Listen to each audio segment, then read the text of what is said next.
siasat pergaduhan Pesta Songkran Dewan Utama. Petaling Jaya, polis sedang menjalankan siasatan berhubung satu kejadian pergaduhan yang berlaku semasa sambutan Pesta Songkran Dewan Utama, Damansara.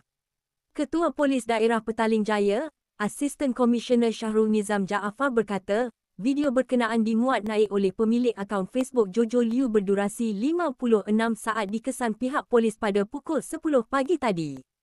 Hasil semakan mendapati video tersebut memaparkan insiden pergaduhan yang dipercayai berlaku semasa acara Pesta Air Songkran yang diadakan di Pusat Beli Belahuan Utama, katanya dalam kenyataan hari ini.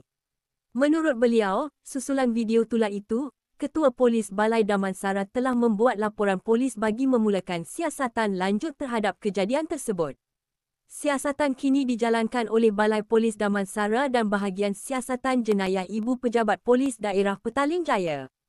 Kes disiasat di bawah Seksyen 148 Kanun Keseksaan iaitu merusuh menggunakan senjata, ujarnya. Tambah Syahrul Nizam, orang awam yang mempunyai maklumat berkaitan kejadian diminta tampil membantu siasatan. 21 April 2025, pukul 10.47 malam.